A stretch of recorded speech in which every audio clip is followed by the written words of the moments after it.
You're watching this video because you've either just recently brought home a puppy or you're bringing home a new puppy soon. And you've been doing your homework and soaking up all things puppy and puppy training. And you want to be the best puppy owner possible. What I'm about to share with you in this video is all the stuff no one has told you about. After all, I want you to be as prepared as possible, and I don't want you to panic when certain things happen that you weren't ready for just yet, or that might frustrate you. Yes, it does happen all the time actually. So let's make sure that you are prepared and ready to go. Now, before we begin, be sure to hit that like button so others can see that this is valuable content. And if you haven't done so already, hit the subscribe button so you can grab next week's video lessons too. Michelle here with How to Train a Dream Dog. Don't forget to check out my other social networks.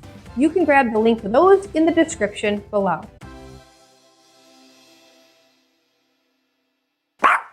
Alright, so you've picked out your puppy and maybe you've been nesting for a few weeks, ready for your puppy's arrival. If you've gotten all your supplies, or maybe you're still missing some, go ahead and check out the new puppy supply list. The description is below. Now, on the list, you're going to find teething toys. I know you know pups go through teething phases, but the thing you might not know is puppies bite a lot. And I really do mean a lot. Like, did I mention they bite a lot? Well, it's a natural behavior, and there isn't one quick fix that's going to make it stop. As a matter of fact, you are going to have to redirect your puppy to their teething toy a ton, several times a day to be exact, and biting will go on for a few weeks. Teething typically starts around 3 months and will go till about 6 months, give or take a little. This means you need to know there is no magic solution, just a ton of teaching your puppy what you want them to do instead. Now, for more information on puppy biting, check out this video here. The next tip I want to give you is be patient with your puppy because they actually do not understand what you are saying to them. Remember, pups aren't born speaking your language. You have to teach them each and every word and skill you want them to know. You can accidentally teach them the wrong word association though by asking them to leave it or drop it or be quiet. Or really any cue for that matter, when they don't really actually know what the words mean. So, if you say, leave it, to a puppy and they don't actually know how to leave something alone, you're teaching them that going after something they shouldn't have is what leave it means. Whoopsies! That's not good. You see, you're doing something called making the wrong word association. Now, I cover in great detail how to actually teach your puppy all their commands, like leave it and come, and all the other obedience commands and skills inside my online puppy training course called 30 Days to Puppy Perfection. We talk a ton about how to teach your puppy something and when to actually call it something, and then when to actually use it as the command. Most puppy owners have this backwards and they will call out commands and expect their puppy to follow. They say other things like, come here, come on, here. And often, with brand new pups, maybe under 12 weeks, they tend to do these things. Now, pups will come because they are drawn to your tone, but they don't actually know what the word means that you're saying. By the way, the link to the online puppy training course is in the description below. You can peek at that after you're done watching this video. Now, your puppy is going to have the attention span of a goldfish.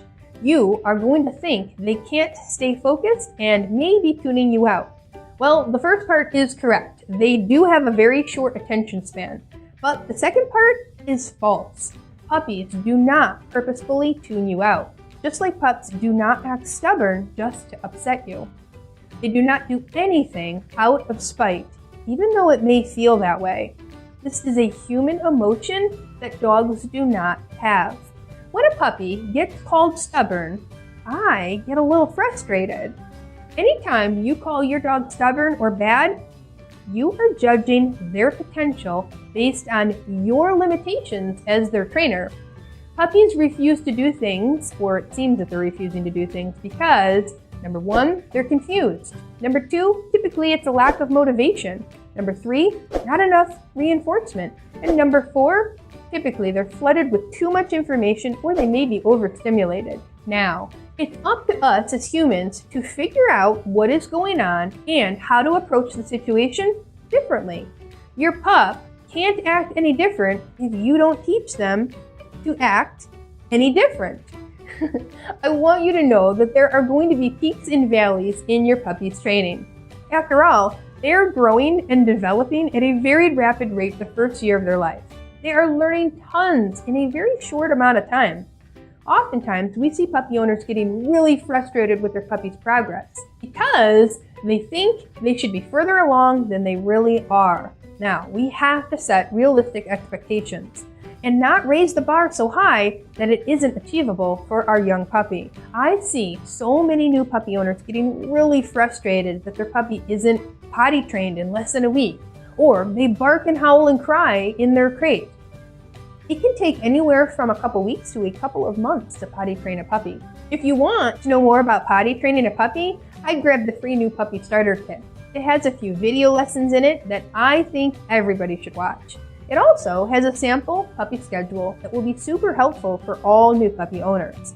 It also outlines how frequently a puppy should be taken out and how often they should be put in their crate for nap times. Now, the link to the new puppy starter kit is below in the description. Before I forget, one big thing they don't tell you about potty training is that you should never use pee pads. This only encourages your pup to go in the house. Even vets will try to encourage you to use them. Don't do it.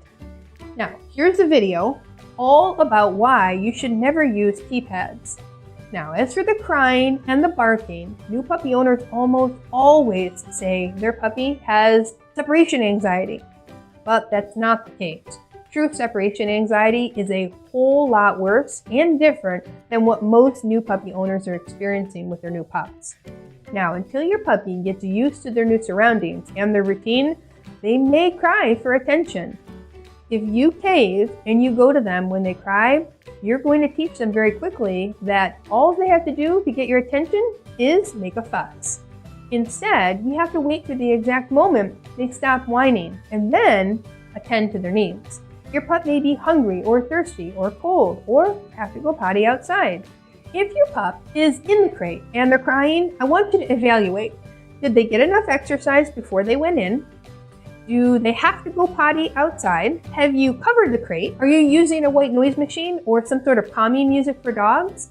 And maybe even some lavender essential oils will also help calm your pup down. Now remember, pups cry to alert their mother, who would typically come running.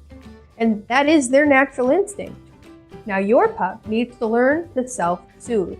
This may take a bit, but as long as you are consistent, it will get better, I promise. Now, for more information on how to help a crying puppy in their crate, make sure you watch this video. Alright, puppies tend to cry because that's their natural instinct when calling for their mother, right? In the hopes that she'll come back. Now that doesn't mean that you need to replace the mother dog. Puppies will have to go through what we call the extinction burst. Your puppy is going to have to cry it out many times without a response from you before the behavior can change and they can settle better on their own. This is how we help a puppy self-soothe, which is a necessary skill to learn. However, when you go and you let them out or you give them any attention, it only reinforces the behavior, and then we have to start all the way back at the beginning again. Now, another thing they don't tell you about puppies. When they first come home, they will seem like a dream, especially within the first few days. But then the honeymoon phase wears off, mostly because the pup has become more energetic, more exploratory, and really hasn't been taught what you want them to do, or how to stop unwanted behaviors. After all, that's why training starts on day 1. We want to set the tone for the future. Now, I think most puppy owners underestimate how much supervision puppies need. They are like little babies, just learning to crawl. They want to put everything, and I mean everything, in their mouth. They want to bite and chew and explore everything that is at their level, or at least even in their sight. And they will try to get to those things that are just out of their reach, too. For that reason, we use a puppy pen for playtime. Or if you can't watch them, maybe a leash attached to you so they don't take off and get into trouble. You can learn more about puppy pens in this video here. Before I get to the last 4 things you need to know or you should consider about owning a new puppy, make sure you hit that subscribe button so you never miss a new training video we put out. Now, some other things that often get left out when you're doing your research on bringing home a new puppy. Puppies need regular grooming. And for longer haired dogs, they need to go to a groomer, say every 4, 6, or 8 weeks. If you don't start the grooming process as soon as possible with your puppy can have a negative association when they go to the groomers. So for this reason, we encourage you to talk to your local groomer about puppy grooming. The sooner you start the training at home and take your pup to the groomer, the better the experience will be. After all, grooming is something that will be done for the rest of their life. Now, we don't want this to be a lifelong struggle for you or your puppy because they didn't have a positive introduction to the grooming process. Your puppy will need to go to the vet several times as well within the first few months of bringing them home. They will need at least 3 rounds of vaccinations in order to be able to go out in public and go on walks. Unvaccinated pups are more susceptible to diseases and death. We don't want that to happen. Okay, another thing, I really want you to start saving for emergencies now. It can be costly and you don't want to have to make a tough decision on the spot about the quality of care you can provide for your pup because you didn't plan ahead. If you invest in pet insurance or you have an emergency savings account for your pet, you'll have better peace of mind and be better prepared if the situation should arise. Now, lastly, you may experience something that we call the puppy blues. You are going to at some point feel a little overwhelmed with your new puppy. This is normal. It's okay. Puppies are a lot of work, and it will seem as if you have a brand new baby in the home. They take up a lot of your time and attention, and they need to be taught everything you want them to know.